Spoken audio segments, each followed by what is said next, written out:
Bom dia, boa tarde, boa noite, dependendo aí do horário que vocês estiverem assistindo a mais esse vídeo, né, do canal do Educan.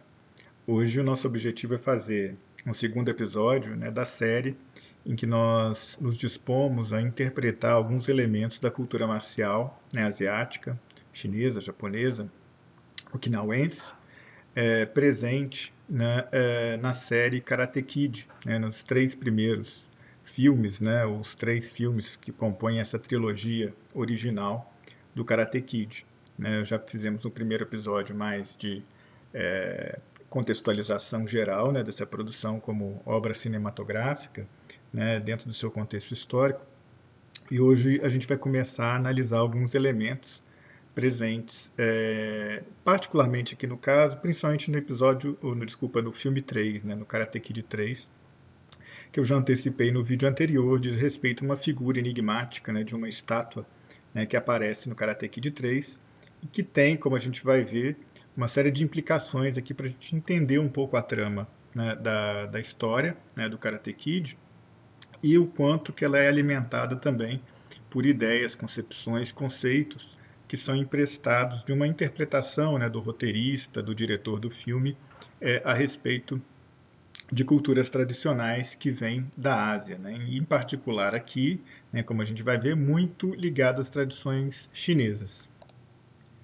Bom, nesse slide aqui, eu apresento, né, três momentos aí em que a imagem aparece no filme Karate Kid 3.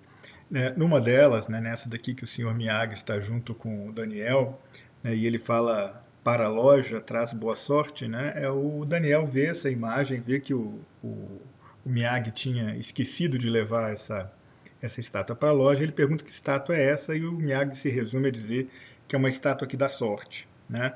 Aqui eu coloquei ela um pouco mais em destaque, né, para a gente ver a iconografia, né, que está disposta aqui. Então a gente vê aqui uma figura de uma pessoa. Se a gente vê melhor, né, no filme, a gente vê que é um velho, né, um senhor idoso, que carrega tipo um livro, um scroll, né, um escrito, né, sobre um boi, né, andando sobre um boi, montado em um boi. Aqui também é um outro momento, uma outra cena, no filme em que o Daniel mostra, né, para o par romântico dele nesse filme, né, embora eles não tenham, nesse caso, nenhuma relação amorosa propriamente dita, fica mais no campo platônico, né, em que ele mostra para ela a imagem e repete o que o mestre dele disse, né, que é uma imagem que dá sorte, e eles não entram muito nos pormenores do significado dessa imagem, nem dizem mesmo que imagem é essa, o que ela representa, apenas é apresentada como uma imagem que dá sorte.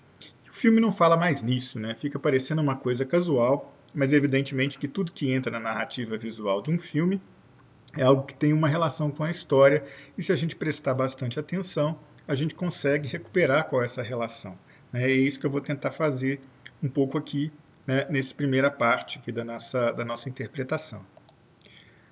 Bom, na cultura chinesa popular, tradicional, existem vários deuses, né, figuras mitológicas, figuras de homens santos, né, e outros tipos de personagens, né, que fazem parte do panteão, né, religioso, né, e também de lendas, né, populares chinesas.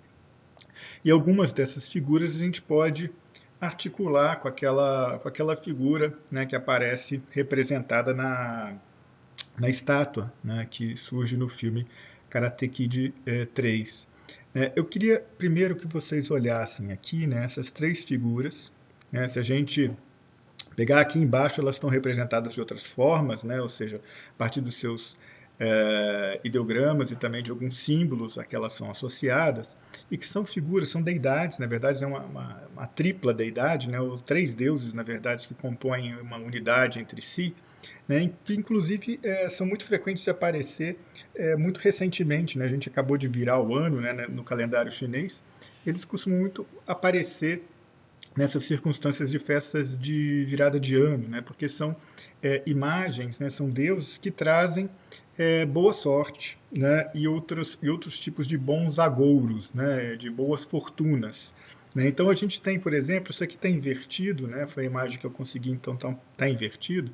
Essa figura aqui seria esse show, né? A longevidade, né? Representando a longevidade, alguém que vive muitos anos, né? Isso é um valor importante dentro do taoísmo, a gente não vai entrar muito, mas guardem essa ideia, né, de que a longevidade é importante.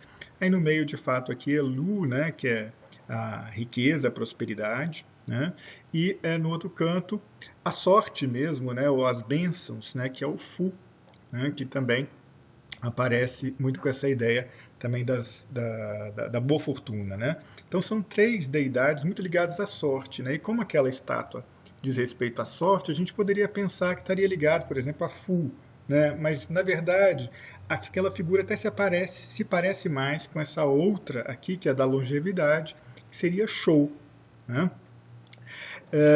Uma outra figura que eu gostaria que vocês olhassem, né, aqui é a figura de Lao Tzu, né? Lao Tzu é o filósofo, vamos chamar assim, com toda a propriedade, penso eu, que cria, né, o que a ele se atribui, né, o primeiro livro, né, da tradição taoísta, né, que é o Tao Te Ching, né?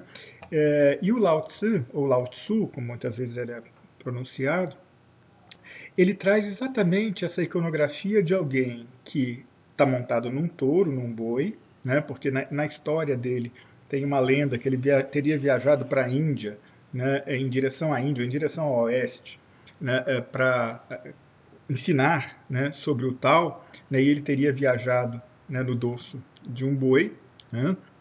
Ele, nessa imagem aqui, ele aparece segurando um leque, não sei se dá para ver, né, um leque, mas o leque muitas vezes ele traz escritos, então se aproxima com a imagem do livro, às vezes é apresentado também com um livro na mão, escritos, né? E a gente vê também essas figuras de grous, né, ou de garças, se a gente quiser dizer, que são símbolos dentro da cultura chinesa que dizem respeito à imortalidade. Né, e a imortalidade e a longevidade, né? E no caso a longevidade está muito associado, né, como a gente viu aqui, à figura de Shou, que se a gente comparar com a figura de Lao Tzu em várias imagens tradicionais, a gente vai ver que tem muita semelhança, né, na representação dessas duas figuras, né, de Shou e de Lao Tzu. No Japão, existe uma representação que unifica essas três figuras. Se a gente perceber aqui os ideogramas, né, ó, se a gente tem o Fu, o Lu e o Shou, né, eles estão aqui como os mesmos ideogramas em japonês, só que eles pronunciam Fukurokoju, né, e eles representam essa trindade, vamos chamar desse jeito, com uma única figura. E vejam, é um sujeito velhinho, de barbas brancas, né, como é Lao Tzu, né, nas suas representações, como é o Shou nas suas representações. Tem aqui também o leque, como o Lao Tzu, né, a garça, o grou, né, símbolo da imortalidade, o cajado, né, que é também um atributo aqui do Shou, né? Então, essa figura, né, no Japão, que se assemelha muito ao Lao Tzu e muito à figura desse Shou, ele representa, na verdade, tudo isso aqui, que envolve sorte, prosperidade e longevidade, né? Então, essa ideia de que, de repente, aquela figura, né, de Lao Tzu, né, sobre o touro, né, que é, de fato, a iconografia, né, representada naquela estátua em Karate Kid, significa, de fato, sorte, porque se associa à imagem dessas três deidades que trazem longevidade, sorte, boa fortuna, prosperidade, riqueza e tudo mais. E a gente tem uma outra figura também, uma outra deidade, né, japonesa, que está ligada à imortalidade, à longevidade, que é Jurojin. Jurojin, se a gente ver os ideogramas, a gente tem a figura aqui do Lao, né? Yu Ran, que seria em chinês, né? Lao Ran. Ou a gente pode associar também a figura de Lao Tzu, né? Que é o velho mestre, né? Lao significa velho, né? E velho em chinês também tem um sentido positivo de alguém que domina experiência, sabedoria pela experiência, né? O que é muito valorizado dentro da cultura chinesa, além do fato dos velhos estarem mais próximos dos antigos ancestrais, por exemplo, os ancestrais da família, os ancestrais do povo, né, trazendo para o presente tudo aquilo que é legado, né, da tradição e da sabedoria que vem, né, junto com essa tradição. Então, essa imagem trazida no Karate Kid é muito forte da figura do mestre Lao Tzu, né, que já nos mostra que o filme em algum momento pode fazer alguma referência também ao taoísmo, às ideias de Lao Tzu e aquelas ideias que surgiram a partir de influências do Lao Tzu na cultura chinesa, na cultura de Okinawa de um modo geral. Se vocês se lembram, né, no Karate Kid 1, né, quando o Daniel pergunta para o Sr. Miyagi de onde ele vem, ele fala Okinawa. Né, e o Daniel fala assim, mas o que é isso? Onde é que fica isso? Né? E o Miyagi responde da seguinte forma, né, daquele jeito, né, do Miyagi falar, que é China aqui, Japão aqui, Okinawa aqui, apontando no centro, né, entre China e Japão. Porque, de fato, Okinawa acaba representando, inclusive no filme, uma ponte de ligação, né, isso é historicamente verossímil, né, é verdadeiro, uma ponte de ligação cultural entre China e Japão, né, uma vez que a própria região teve uma influência direta da China, né, por conta de ter sido tributária da China, né, e ao mesmo tempo é uma região que foi e ainda né, dominada pelo Japão. Né. Então, a cultura chinesa e a cultura japonesa se integram, né, de alguma forma, né, criam uma identidade entre si muito forte, no caso de Okinawa. Então, as referências à China, elas estão dentro também desse papel que Okinawa cumpre na narrativa, que é de ser uma espécie de síntese China-Japão, que estaria ali dentro também do imaginário orientalista da década de 70, 80, né, principalmente 80, no caso aqui já no final dos anos 80, quando o filme é lançado. Né? Mas onde então poderia estar nessa relação entre o taoísmo e a narrativa do filme? Bom, entrando um pouquinho no filme, né, para quem não se lembra, tem uma passagem em que o Daniel San, né, aqui, né, junto com o Sr. Miyagi, ele pergunta sobre o desenvolvimento do Karatê, e o Sr. Miyagi vai dizer que o Karatê ele vem de dentro do Daniel. Né, não é ele que... não é o Miyagi, né, como mestre, que molda o Karatê do Daniel San, mas esse Karatê é algo que brota de dentro do Daniel. Né? Assim como a forma do bonsai. Ele vai comparar, né, que no bonsai também a forma ela vem de dentro, né, e que aquele que é o artista, né, o criador, né, o cultivador do bonsai, ele tem que descobrir esse desenho interno, né, que a própria planta revela. Né? Então, o mestre, no caso de Karatê, o sensei, ele tem um papel semelhante àquele que cultiva o bonsai, que é de descobrir o desenho interno, né, e fazer com que esse desenho desabroche, né, venha à tona, né, e não simplesmente forjar algo exteriormente, né, de fora para dentro. O trabalho é um trabalho de dentro para fora. Né? Isso parece uma coisa assim, até um chavão, né, um clichê dentro das artes marciais, mas na verdade é muito próprio de algumas perspectivas ligadas às artes marciais chinesas e também japonesas. Né? E aqui vale lembrar que depois de toda essa conversa, né, sobre o bonsai que o Miyagi teria deixado num lugar específico, que a gente já vai falar sobre ele, os dois, né, o mestre e o seu discípulo, vão praticar então uma forma que o Miyagi resolve ensinar ao Daniel. Né? Essa forma, eu coloquei aqui os ideogramas, né, que a nomeia, né, é o Seiin-Chin, né, que é o Seiin-Chin, como se fala muitas vezes em japonês, né, é uma forma muito conhecida dentro da tradição do Narate, né, como por exemplo estilos como o Goju-ryu, o Shitoryu, o Kenyu-ryu, né, todos vêm dessa tradição, conhecem bastante, ou essa forma pertence, na verdade, aos seus currículos, né, o Seiin-Chin, que em chinês seria pronunciado Ji-Jan. Né? Essa forma ela é atribuída, né, a criação dela, a um mestre importante de karatê do passado, né, que está aqui também referido, né, a partir dos ideogramas e a partir da sua romanização do japonês, que é o Kanryu Higaonna, né, o criador do chamado, assim chamado posteriormente, de Narrate. Né?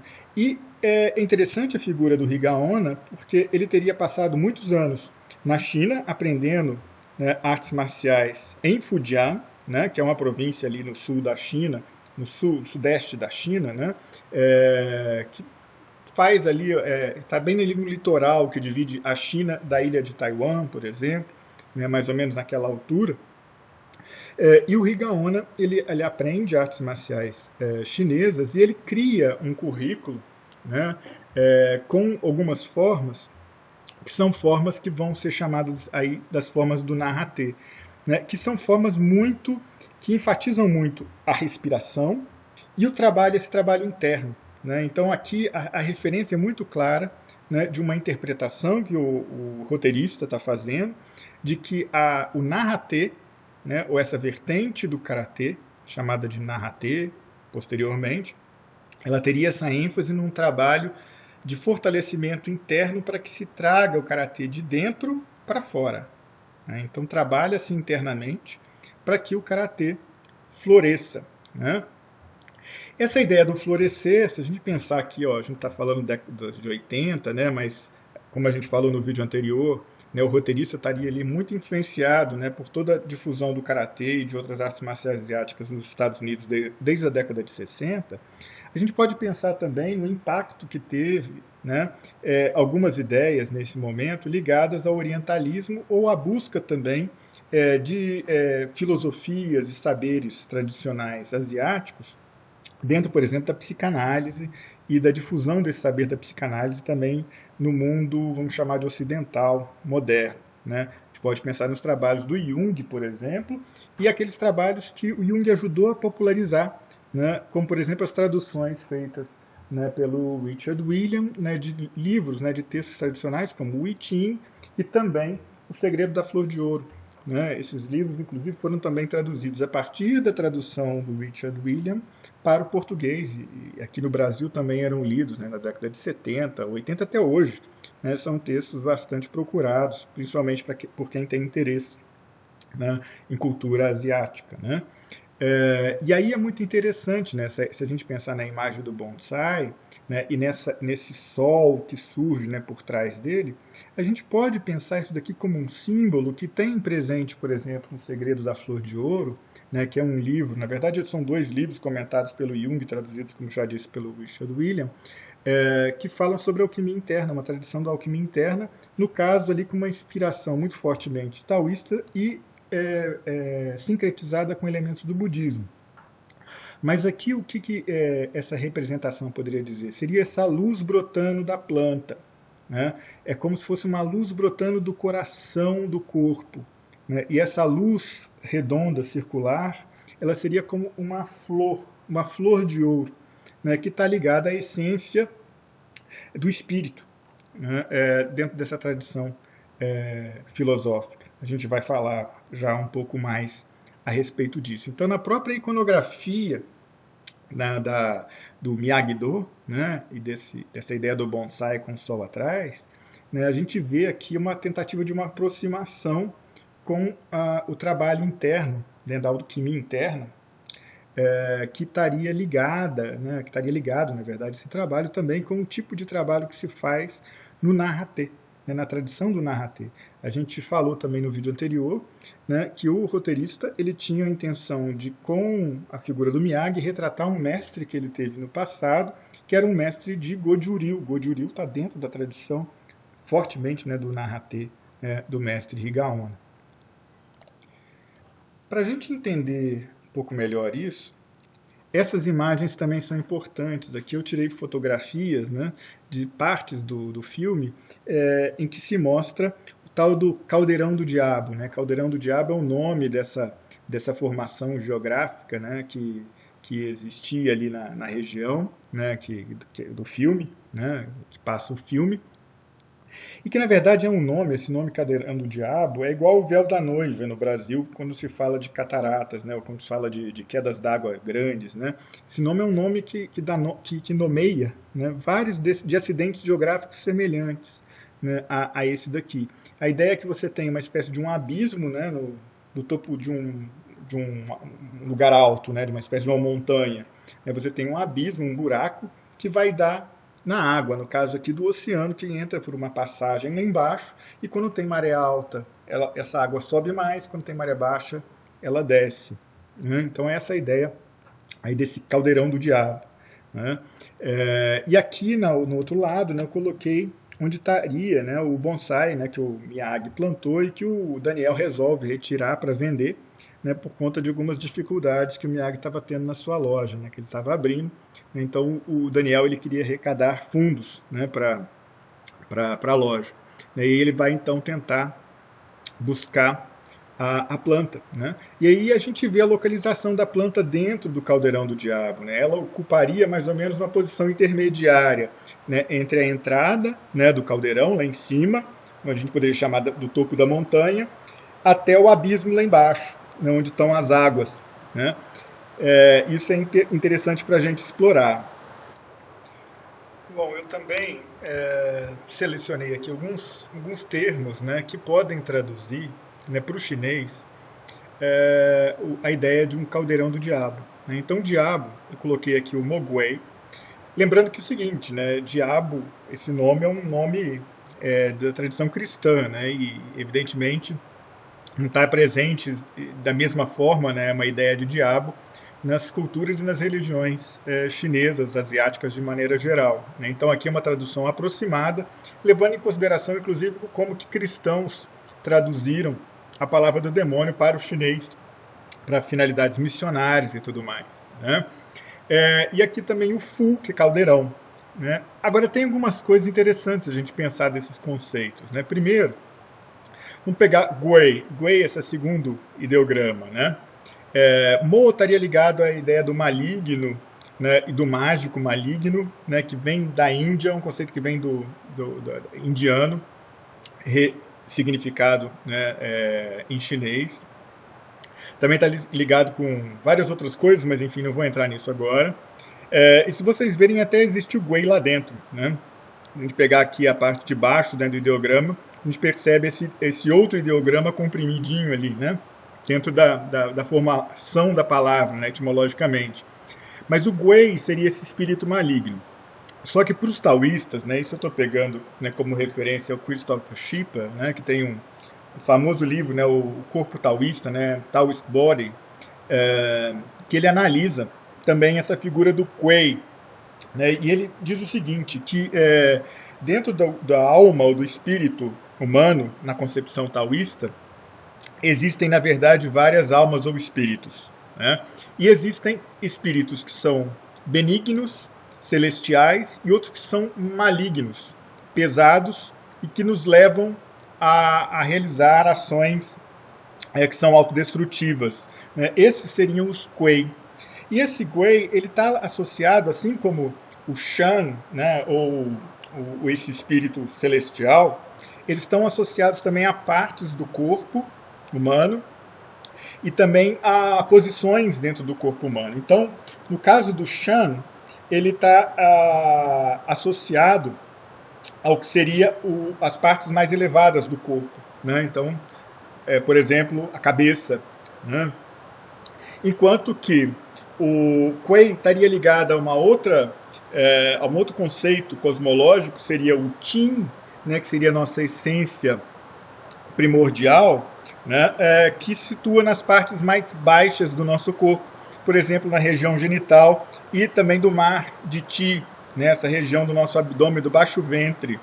Né, inclusive, o Qin, né, esse Qin, essa energia do Qin, ou essa essência primordial que nós teríamos, elas viriam desse lugar de água, né, de água. Se a gente pensar nesse mar, né, que habita lá embaixo, no nosso abismo, né, fazendo aqui uma relação com esse acidente geográfico, né, que tem um abismo lá embaixo cheio de água.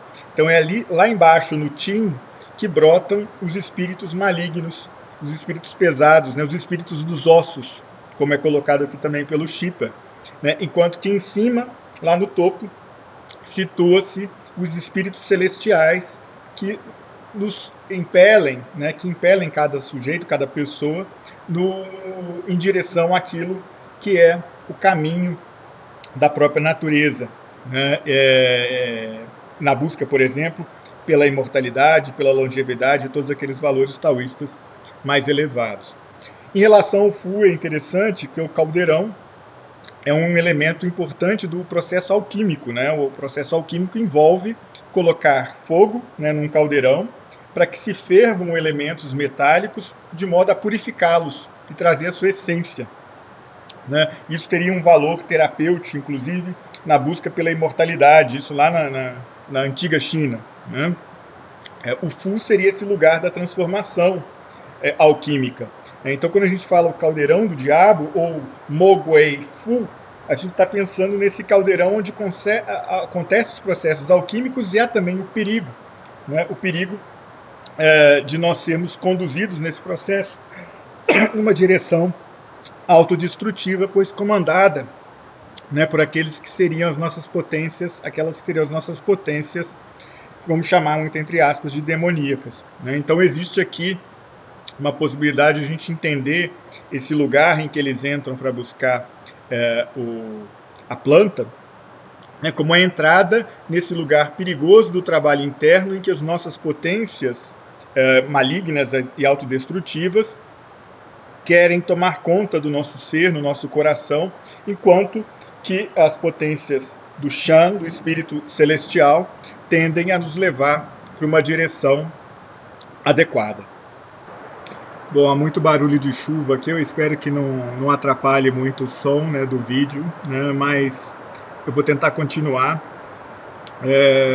Fica mais fácil entender o que eu estava falando, né, sobre essas partes do corpo e sobre a relação da montanha, do abismo com água, se a gente olhar para essa imagem, que é uma imagem bastante conhecida da tradição do Neidan, né, que é da alquimia interna, que alguns autores chamam, né, de um microcosmos ou de uma paisagem interior, né, que seria o quê? O corpo humano representado como uma paisagem, né, como uma paisagem externa, né, do corpo, em que há montanhas, né, por exemplo, aqui em cima, planaltos ou planícies com bosques, mar, rio, né, tem vários elementos aqui da própria natureza, além de estrelas, constelações, animais, veículos, passagens, que também fazem parte, vamos chamar de elementos da civilização, né, que existem no nosso mundo externo também.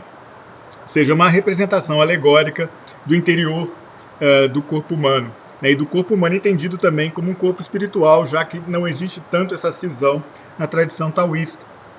Se a gente olhar aqui, a gente pode perceber 3 níveis, né, que são chamados também dentro dessa tradição dos Tantien, né? A gente tem o baixo Tantien, ou Xia Dantien, o médio Dantien e o alto Dantien, o Dantien superior. Naquela ideia do Shan e do Kuei, né, que a gente tinha falado, né, a gente tem que pensar o seguinte, que nessa tradição Shan domina o Kuei. O natural é que aconteça isso, ou seja, que o espírito celestial domine os instintos que nos levam ao que é pesado, né, ao material, né, aos ossos.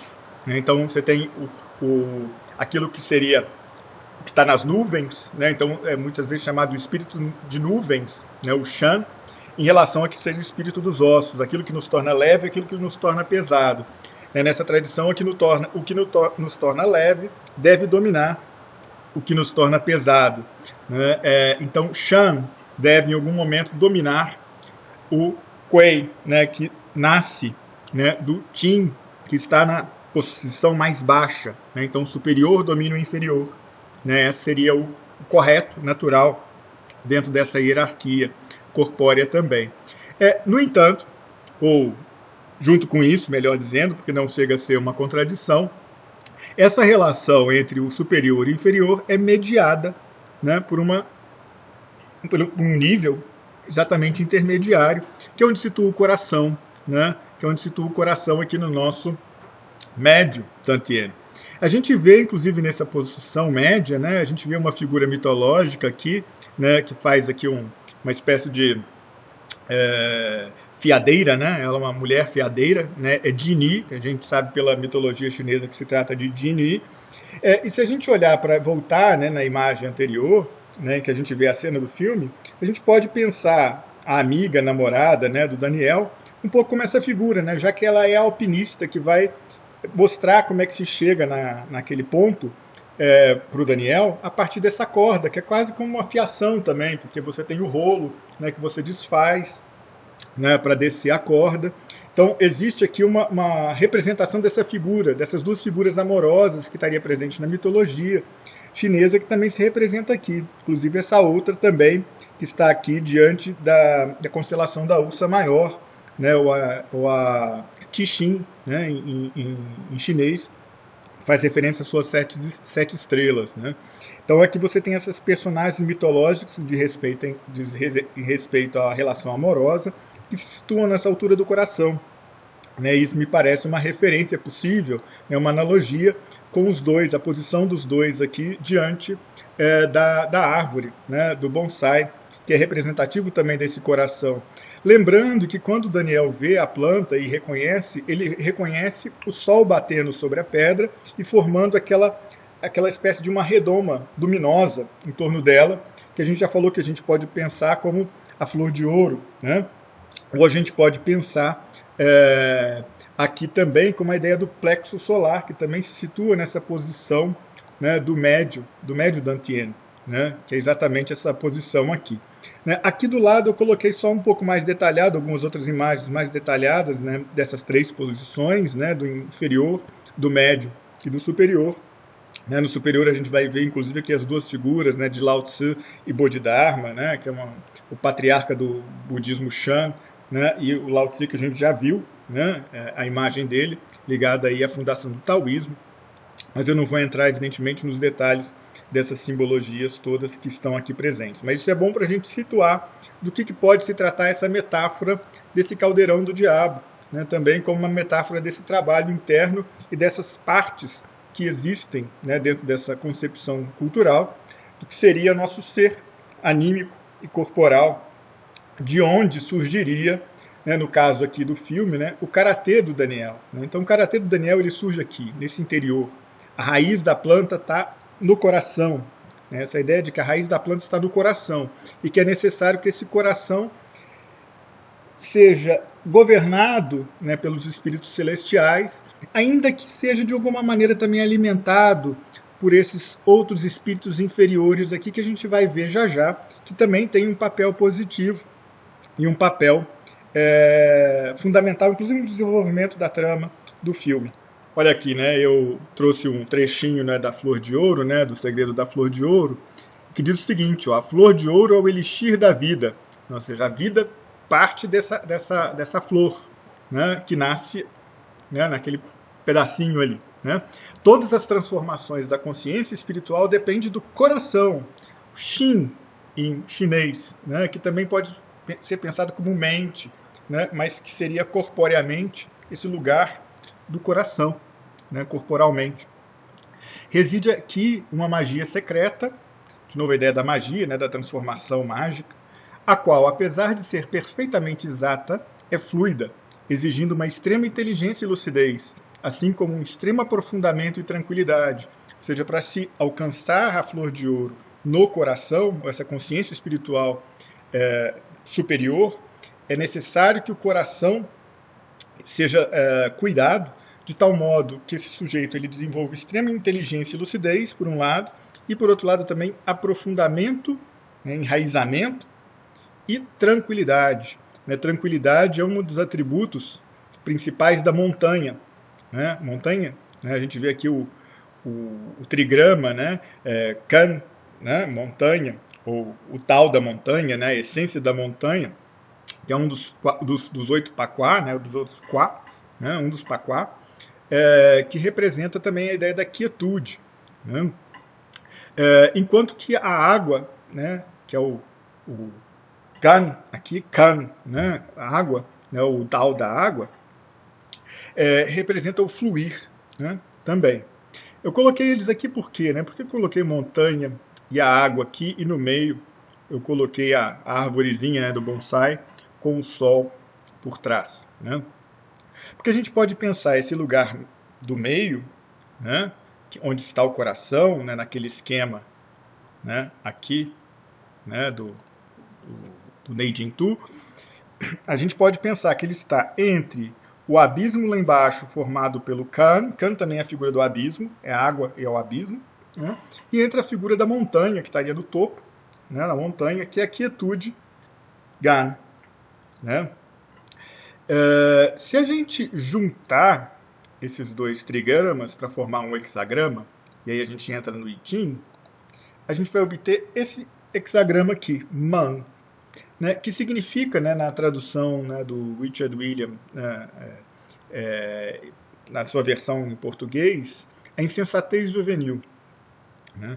E tem uma imagem que traduz o que seria esse Man, né, essa montanha sobre as águas.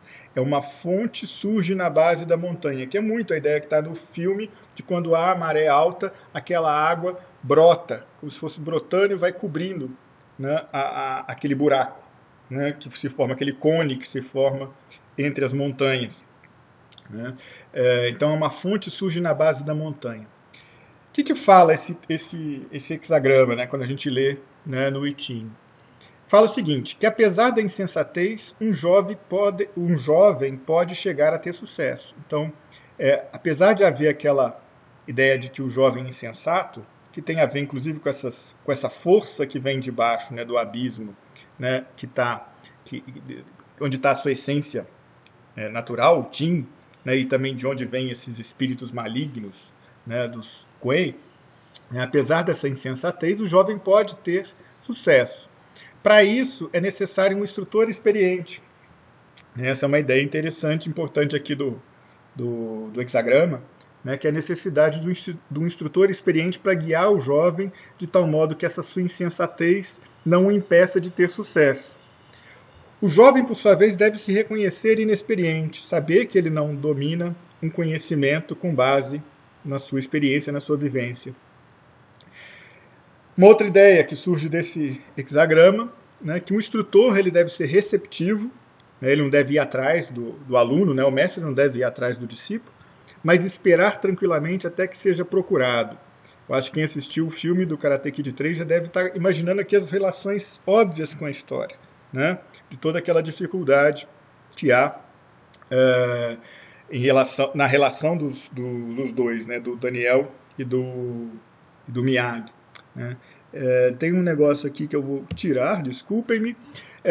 Ele diz também, nesse hexagrama, que a instrução se dá no momento e de modo adequado. Ou seja, não dá para forçar a situação. De novo, aquela ideia de que o instrutor ele não deve ficar indo atrás para que o discípulo, o aluno, ele siga no caminho mais correto. Ele deve respeitar o tempo e o momento correto, né, de dar a instrução adequada de um modo adequado, ou seja, a partir de um método também que seja adequado. Né? De novo, recomendo ver o filme, evidentemente, onde todos esses paralelismos vão ficar muito óbvios, né, com a história. Outra questão, as respostas devem ser claras e precisas, orientando decisões e soluções de dúvidas, né, como um oráculo. Isso quer dizer o seguinte, o mestre não tem que resolver o problema, né, do aluno, ele deve dar respostas claras e precisas para que o próprio aluno ele tome as decisões corretas. Né, e, de novo, isso tem muita relação com a trama do filme. E também o mestre não deve responder às questões tolas, repetitivas, desconfiadas e movidas pela dúvida pueril. Né? Ele deve resistir a ficar respondendo o tempo todo a mesma coisa, dizendo o que ele já disse. Né? Ele tem que deixar em aberto para que o próprio aluno entenda que ele está dando voltas em torno do próprio rabo, que ele está cometendo erros e que ele já foi advertido a respeito disso. Né? Isso não precisa ficar sendo repetido a toda hora. Né? De novo, uma ideia de respeitar o momento e o modo adequado de ensinar. Né? Então, no I Ching se diz que esse hexagrama ele não orienta somente o jovem, né, que precisa ter sucesso, mas também o instrutor desse jovem, no caso, o mestre. Né? Se a gente, então, pegar essa ideia que está presente nesse hexagrama do I Ching e levar de volta, né, para o filme, a gente vai perceber muito claramente, na minha interpretação aqui, na minha compreensão, que o roteirista do filme ele se inspirou bastante nessas ideias e dá sinais disso ao longo do filme, que não são sinais óbvios, são sinais que estão contidos ali nas entrelinhas, né, da trama, né, mas que a gente pode observar com muita clareza esses elementos tradicionais da cultura taoísta e da cultura até mais antiga que o taoísmo, presente, por exemplo, na tradição do I Ching. Era isso por hoje. No próximo vídeo, né, talvez daqui a algumas semanas, eu pretendo falar um pouco mais sobre um elemento já budista, que também está presente no Karate Kid 3. Por hoje é só. Muito obrigado.